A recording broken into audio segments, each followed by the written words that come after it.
Welcome to the Pursuit Happiness podcast, where we explore the science and art of well-being. I'm your host, Monic, and today I have a special guest with me, Professor Fuller, who is a professor of psychology at the university and the director of the Center for Human Development, where he conducts research on the science of happiness. In this episode, we will talk about how happiness is defined, measured, and influenced by various factors and interventions.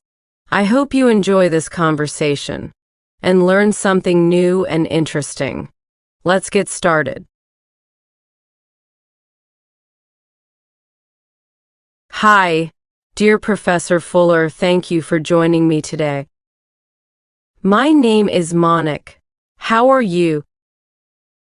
Hello, Ms. Monic. I'm doing well, thank you. It's a pleasure to be here.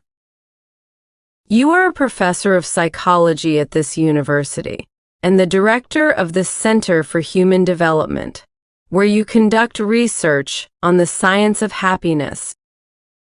Can you tell us more about your background and your work?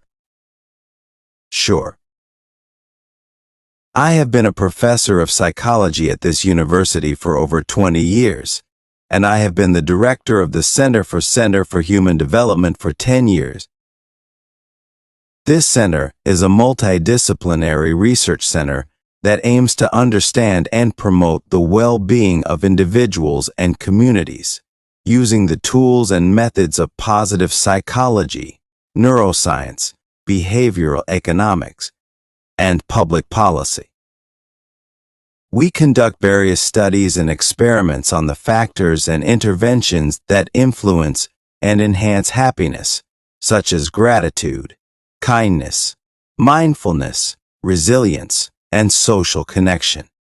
We also collaborate with various partners and stakeholders, such as schools, hospitals, corporations, and governments, to apply our findings and recommendations to real.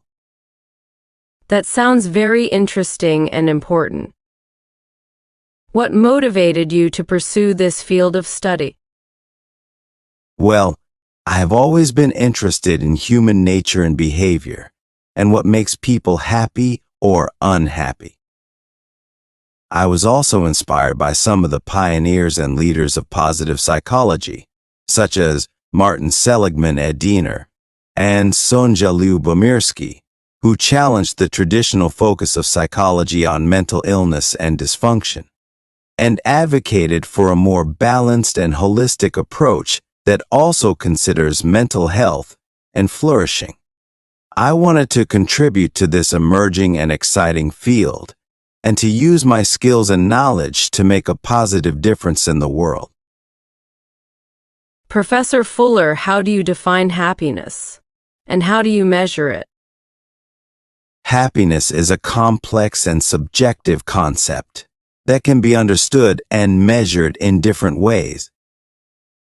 Some researchers define happiness as a positive emotional state that consists of joy, satisfaction, and other pleasant feelings. They measure happiness using self-report scales, such as the Positive and Negative Effects Schedule, PANAS, or the Satisfaction with Life Scale, ASTA-WELS. Other researchers define happiness as a positive evaluation of one's life that includes one's sense of meaning, purpose, and fulfillment. They measure happiness using questionnaires, such as the Meaning in Life Questionnaire, MLQ, or the Psychological Well-Being Scale, PWB.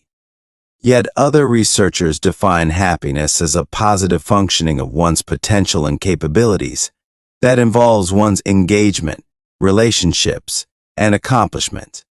They measure happiness using assessments, such as the StrengthsFinder or the VIA Character Strength Survey. Of course, these are not the only or exclusive definitions or measures of happiness, and there are many other ways to approach and study this topic. However, these are some of the most common and widely used ones in the field of positive psychology. What are some of the main findings and implications of your research on happiness? One of the main findings of our research is that happiness is not a fixed or static trait, but rather a dynamic and malleable state that can be influenced and enhanced by various factors and interventions.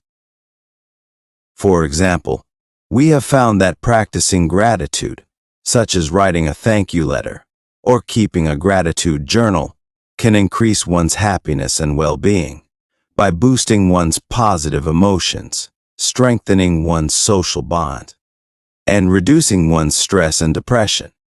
We have also found that performing kindness, such as helping a stranger, donating to a charity, or volunteering for a cause, can improve one's happiness and well-being by enhancing one's self-esteem, fostering one's sense of meaning, and activating one's reward system in the brain.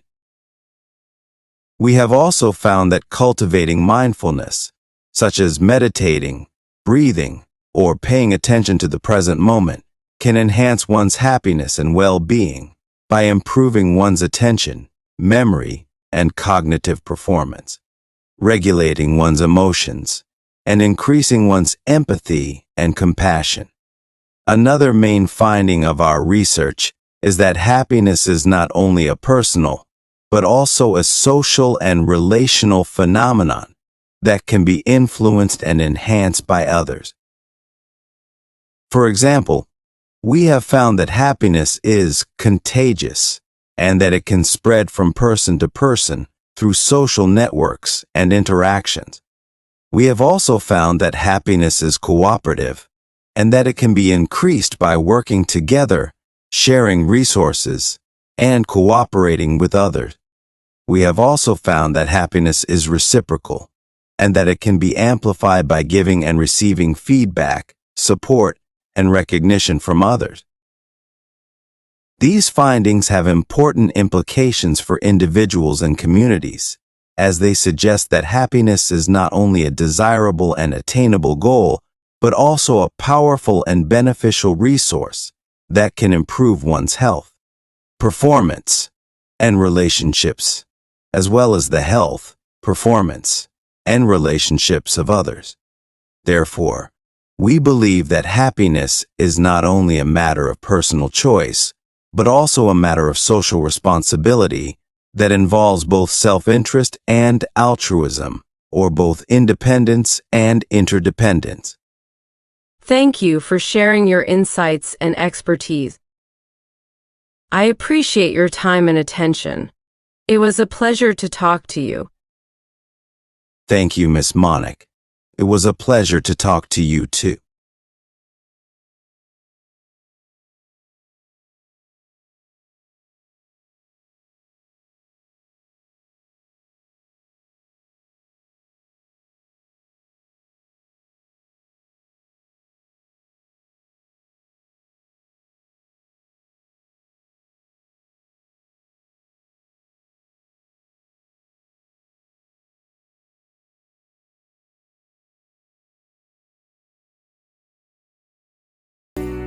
I rock the world with my AI. I'm the best there is, no one's better than me. I'm the king of